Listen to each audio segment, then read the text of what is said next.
좋으신 우리 하나님의 은총과 사랑이 여러분과 함께 하시기를 축원합니다. 한 주간 평안하셨습니까? 감사합니다. 오래전 강원도의 어느 겨울산을 오른 적이 있습니다.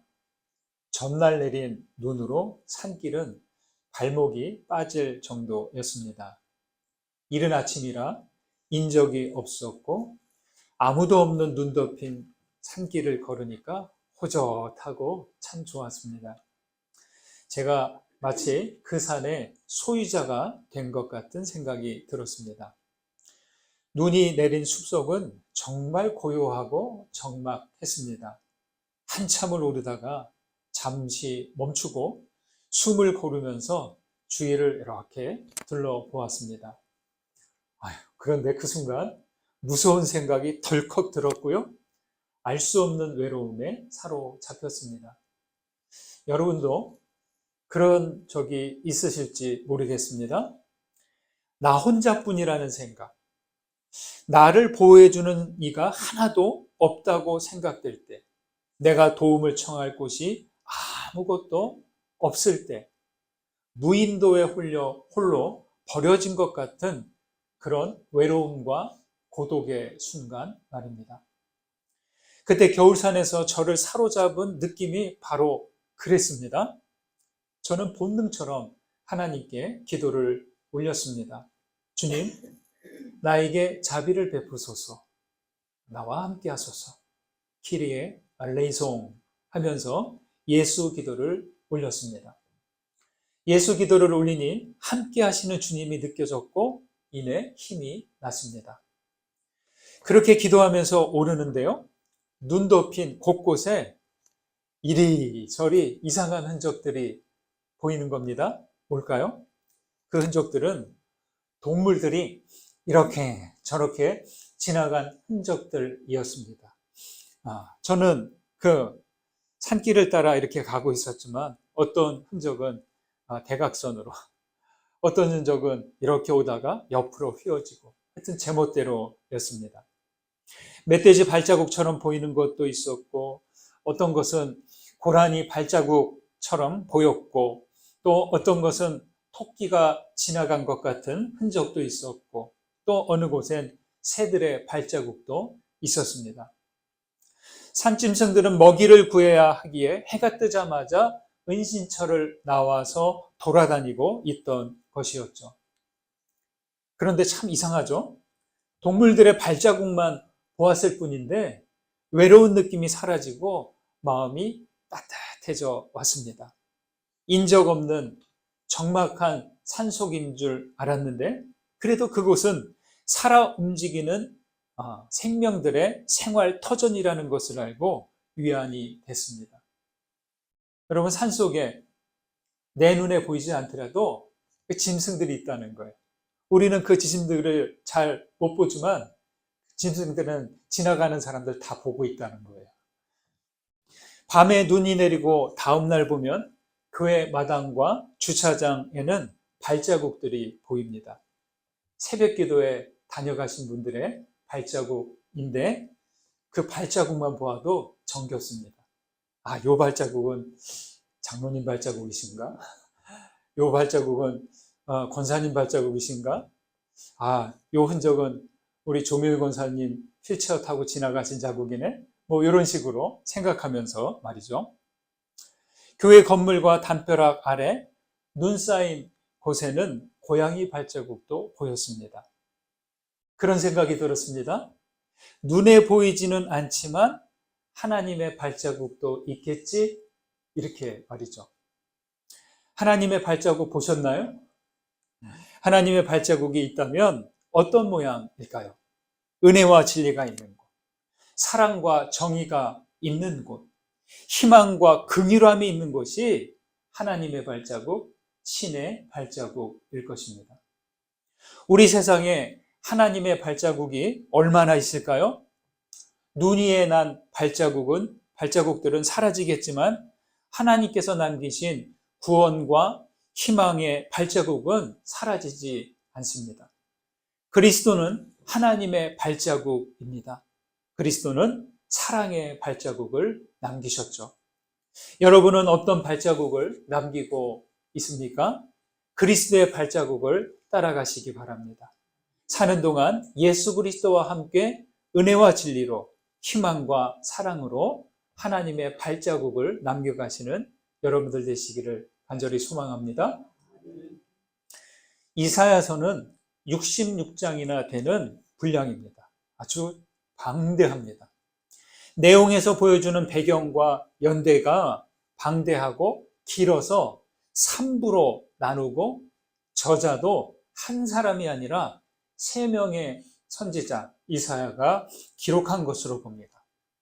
39장까지는 이사야 선지자의 기록이고 40장부터 55장까지는 바벨론에서 무명의 선지자가 썼고 다시 56장부터 끝장까지는 팔레스틴에 와서 또 다른 무명의 선지자가 썼을 것이다. 이렇게 봅니다. 함께 읽은 49장은 포로기 때 바벨론을 배경으로 합니다. 저는 이사야서 말씀을 볼 때마다 놀라운 것을 깨닫습니다. 절망적인 상황 아닙니까? 앞으로 어떻게 될지 조금도 빛을 감각할 수 없는 그런 상황인데 조금도 희망을 내려놓지 않고 있다는 거예요. 나라는 패망하고 성전은 파괴되고 지도자가 될 만한 사람들은 모두 수백 킬로 떨어진 바벨론에 끌려와서 종살이를 하고 있습니다. 제가 세계 지도를 펴놓고요. 예루살렘에서 바벨론이 있는 데까지 직선으로 거리를 재봤어요. 그랬더니 800km가 넘어요. 예. 그럼 지금이야 800km면은 자동차 타고 비행기 타면 가잖아요. 근데 그 당시 800km라면 이건 어마어마한 거리죠. 회생 능력이 전무한 상태라고 할 수 있습니다. 그런데도 선지자들은 여전히 구원과 회복을 전하고 있습니다. 헛된 망상이나 지나친 희망 고문 아닐까요? 여러분은 어떻습니까? 나의 삶이 막막하고 암울할 때, 남은 게 아무것도 없을 때, 그런데도 희망을 붙잡고 있을 수 있을까요? 오늘 말씀 보시겠습니다. 2절, 3절. 2절, 3절 있습니다. 내 입을 날카로운 칼같이 만드시고 나를 그의 손 그늘에 숨기시며 나를 갈고 닦은 화살로 만드사 그의 화살통에 감추시고 내게 이르시되 너는 나의 종이요 내 영광을 내 속에 나타낼 이스라엘이라 하셨느니라. 선지자의 이름 이사야는 히브리어로 예샤야후라고 하는데 이름의 뜻이 있어요. 여호와는 구원이시다. 이런 뜻이 있어요. 이사야가 거침없이 구원과 회복의 메시지를 전한 이유가 이 때문이죠.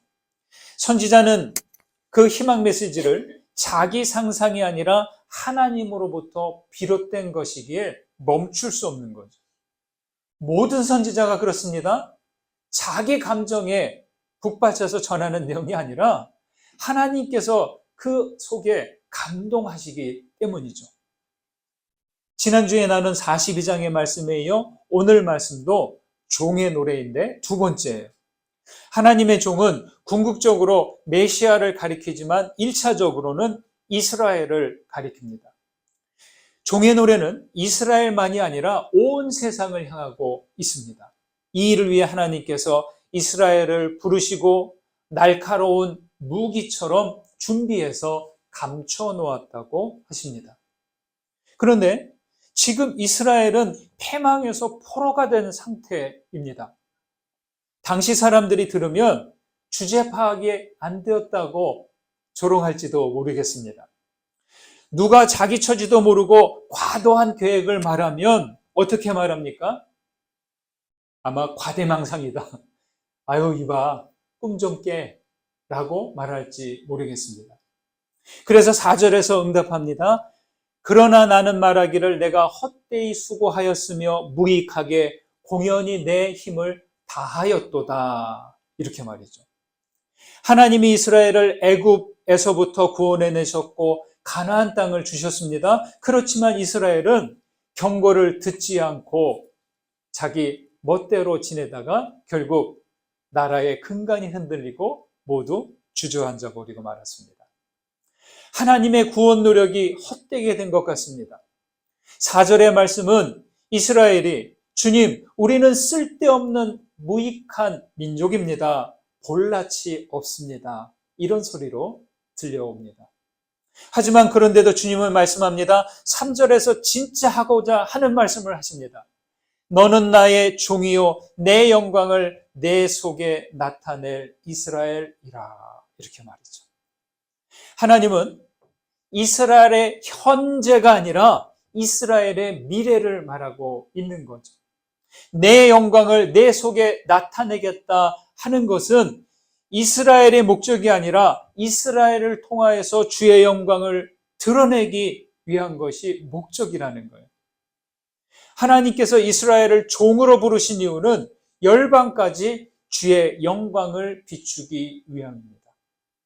이스라엘이 더 영적으로 성숙하지 못하고 나라가 민족이 든든하게 서가지 못한 이유는 하나님께서 자신들을 선택한 것은 자신들만을 위해서라고만 생각했기 때문입니다.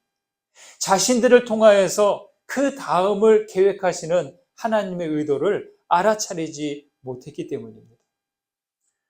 여러분, 발전소를 세우는 이유는 뭔가요? 발전소를 세우는 이유는 전기를 각 지역에 보내기 위함이죠. 자동차에 엔진이 있는 이유는 그 엔진의 역할을 동력을 바퀴에 전달해서 이동하기 위함입니다. 발전소가 전기를 안 보낸다면, 엔진이 그 역할을 멈추면 어떻게 돼요?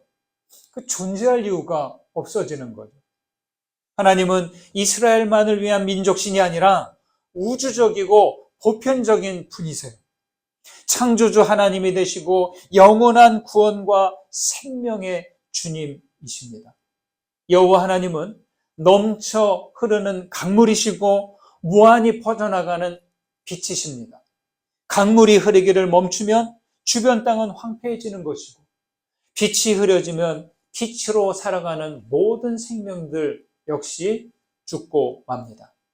그런데 일부 사람들은 우주적이고 무한하고 은혜와 사랑이 풍성하신 보편적인 하나님을 어떻게 대하느냐? 속 좁고 배타적이고 차별하는 하나님으로 대합니다. 조금만 잘못해도 심판하는 무서운 하나님으로만 보이게 합니다. 이스라엘은 창세기 1장에 나타난 하나님의 그 광대하심, 무한하심을 자꾸만 제한시키고 좁게만 만들었어요. 그런데 일부 사람들은 우주적이고 무한하며 은혜와 사랑이 풍성하신 이 보편적인 하나님을 자꾸만 제한시킵니다. 여러분, 그래서 우리는 먼저 신앙을 가진 그리스도인으로서 우리는 하나님의 은혜와 사랑을 가리지 않도록, 제한하지 않도록 주의해야 합니다. 우리 강단에 켜진 촛불을 한번 보십시오. 초가 불을 밝히려면 불꽃을 받아들여야만 합니다. 만약 초가 이런저런 핑계를 대며 불꽃을 거부하면 어떻게 될까요? 양초는 자기를 불꽃을 위해 드림으로써 불꽃의 영광을 나누어 갖는 거예요. 불꽃을 거부하면 그냥 굳어진 채로 딱딱하게 지내는 거예요. 거기에는 불빛이 없고 빛이 없는 상태로 그냥 초라하게 지내는 거죠. 예수님은 가르치셨습니다. 누구든지 등불을 켜서 움속에나 말 아래 두지 아니하고 등경 위에 두나니 이는 들어가는 자로 그 빛을 보게 하려 함이라. 예. 당연하죠. 상식이죠. 라고 하지만 이것은 바로 그동안의 이스라엘을 향한 말씀이고 그리고 예수를 따르는 제자들을 향한 가르침이죠.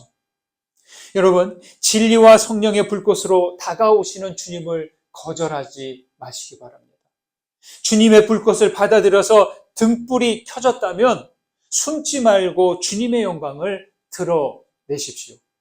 4절에서처럼 내가 헛되이 수고하였으며 무익하게 공연히 내 힘을 다하였도다 하면서 아유, 나 같은 사람이 뭘 하겠습니까? 이렇게 말하지 마십시오. 하나님은 여러분도 하나님의 종으로 부르셨고 여러분 속에 주의 영광을 나타내겠다고 말씀하신다는 거예요.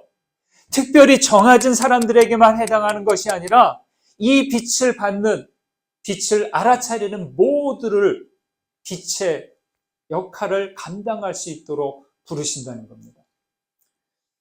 스탠리 존스 선교사가 이렇게 말했습니다. 하나님이 건네시는 긍정보다, 예스보다 더 나은 것은 없습니다. 당신은 이제까지 아니라고만 말해왔습니다. 이제는 예라고 말해보십시오. 그러면 당신은 그분의 것이 될 것입니다. 자기 자서전에 이렇게 말했습니다. 신적인 긍정. 우리는 나는 나를 너무 알아. 그래서 저는 자격 없어요. 저는 안 돼요. 라고 거부할지 모르지만 하나님께서는 우리를 향해서 예스라고 하셨다는 거예요. 괜찮아. 그래. 긍정하셨다는 거예요. 그래서 이제 나를 긍정하신 하나님을 향해서 예, 그렇습니다. 그렇게 긍정해 보라는 거죠. 바울은 고린도후서에서 말합니다.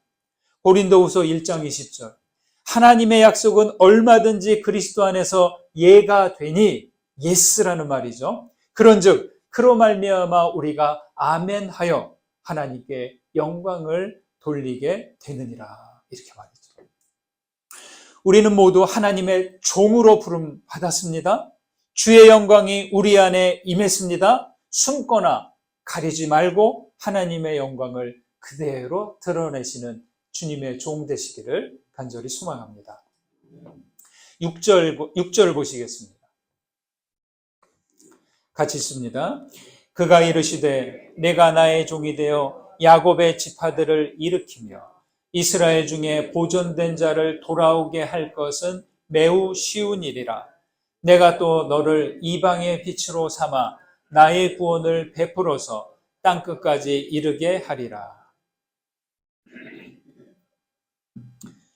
앞에서 하나님이 이스라엘을 종으로 부르신 이유는 강물을 흘러 넘쳐 흐르게 하고 빛이 무한히 퍼져나가듯이 이스라엘을 통하여서 하나님의 영광을 드러내기 위함이다 라고 말씀했습니다.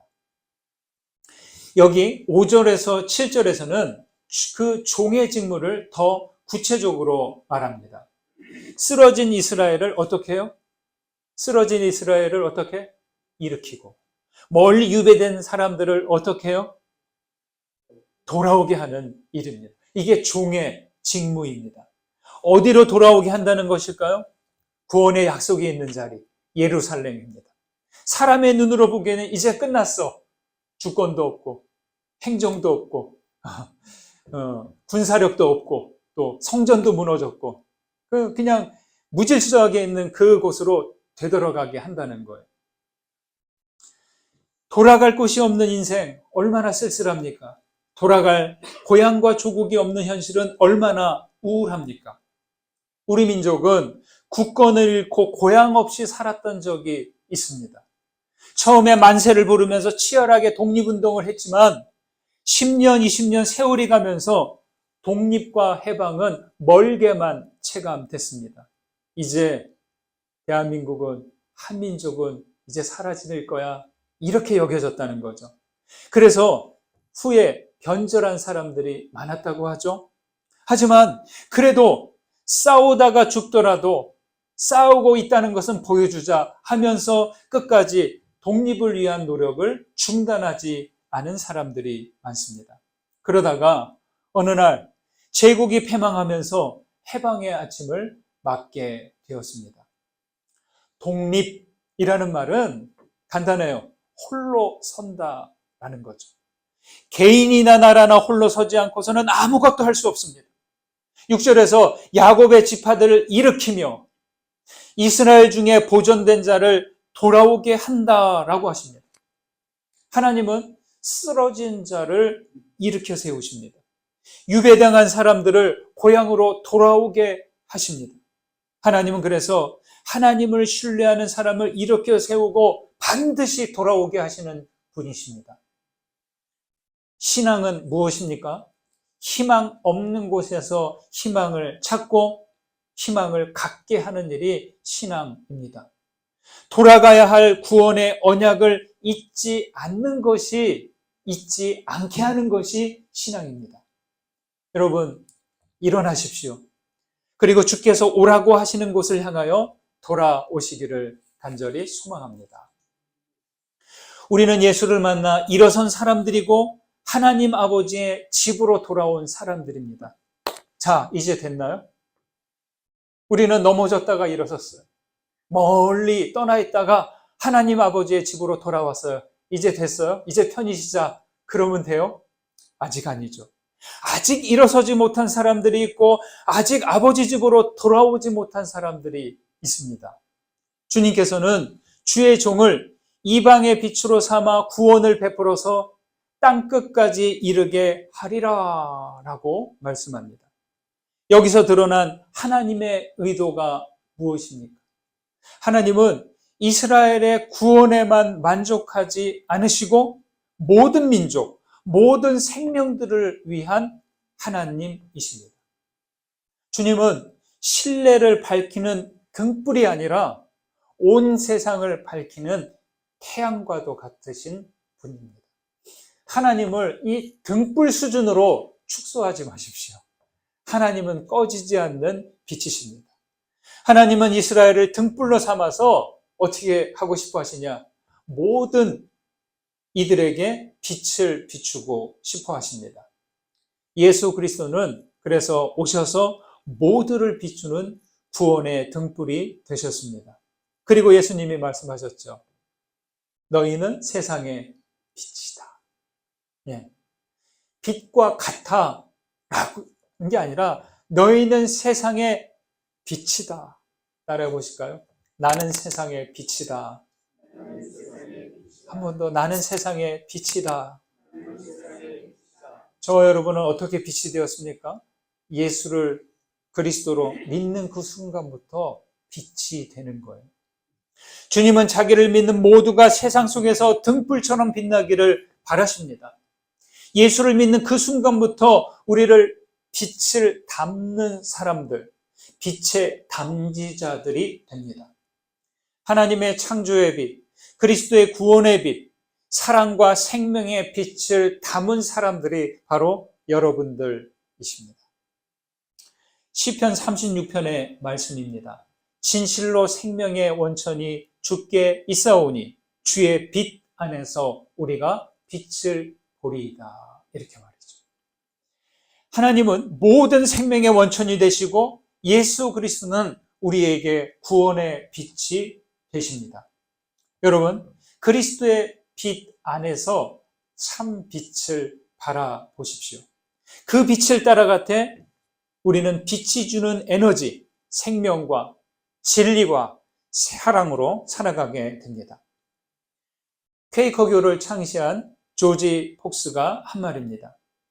나는 사람마다 예수 그리스도를 받아들이게 할 일로, 곧 그들이 어둠에서 빛으로 마주가게 할 일로 온 것이다.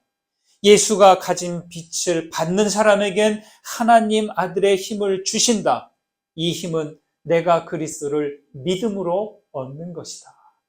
17세기 퀘이커교를 시작한 조지 폭스가 한 말인데요. 여러분, 이 말이 바로 그리스도인의 빛된 그리스도인의 정체성을 정확하게 선언하고 있습니다. 인생에서 가장 중요한 것은요, 이 빛과 힘을 얻는 거예요. 사람의 몸은 힘이 있어야 살아요. 밥심으로 산다고 하잖아요. 왜 밥을 먹어요? 그 먹어야 힘이 생기니까. 그렇죠? 너무 중요해요. 사람의 마음은 빛이 있어야 돼요. 네. 하지만 사람은 하나님을 능력으로 삼지 않고 물질의 풍요에서 힘을 얻으려고 합니다. 하나님의 계시와 말씀이 아닌 욕망과 탐욕에서 빛을 얻으려고 합니다. 여러분의 힘과 빛은 어디에서 비롯되었습니까? 하나님의 아들 그리스도를 믿음으로 얻은 것입니까? 두려움과 죄와 욕망이 여러분의 마음을 뒤덮지 않도록 하십시오. 마음이 가려지면 우리 안에서 밖으로 비치는 하나님의 빛이 가려지게 될 것입니다. 또 마음이 가려지면 내 안으로 오시는 하나님의 빛도 가려버릴 것입니다. 여러분, 그래서 이 예배의 자리 왜 중요하냐? 마음을 뒤덮는 모든 덮개를 거두는 자리가 바로 여기입니다. 네. 여기에 이 예배 자리에 딱 우리가 왔을 때 하나님의 빛이 감각되지 않는다? 여러분, 그러면 무언가 우리의 마음을 뒤덮고 있는 거예요. 걱정이라든지 근심이라든지 두려움이라든지 혼란함이라든지 분노라든지 이러한 것들이 내 마음을 가리고 있는 거예요. 기도 시간은 배터리를 충전하듯이 하나님으로부터 오는 빛을 응축하는 시간입니다. 여러분, 응축한다. 열을 거기다 이렇게 가둔다, 모아둔다 하는 게 응축한다, 이런 한자거든요. 그러니까 기도하는 시간이 그냥 뭐 이것저것 주세요, 원합니다, 이런 얘기만 하는 것이 아니라 하나님을 바라보면서 빛을 빨아들이고 응축하는 거죠. 그리스도께서는 오셔서 우리를 일으키시고 아버지 집으로 돌아오게 하셨습니다. 하나님은 지금도 하나님의 영광을 나타낼 종들을 부르고 계십니다. 이제는 저와 여러분들의 차례입니다. 우리 안에 주의 영광의 빛이 있습니다. 더 이상 숨지 말고 은혜와 진리의 빛을 비추며 살아가십시오. 빛이 주는 생명과 진리와 사랑의 힘으로 주의 영광을 나타내는 모두가 되시기를 주님의 이름으로 축원드립니다. 받은 은혜 생각하면서 거듭의 기도 드리시겠습니다. 구원의 발자국을 남기신 주님, 우리도 그리스도의 발자국을 따라 하나님의 발자국을 남기게 하소서. 주의 영광이 우리 안에 임하셨으니 숨거나 가리지 않고 온전히 주의 영광을 드러내시기를 원합니다. 세상으로부터 힘과 빛을 구하지 않게 하시고 오직 하나님과 그리스도께서 주시는 힘과 빛을 구하게 하옵소서. 우리에게 참 빛을 주셨으니 생명과 진리와 사랑의 힘으로 주의 영광을 나타내게 하옵소서. 예수 그리스도의 이름으로 기도드립니다. 아멘.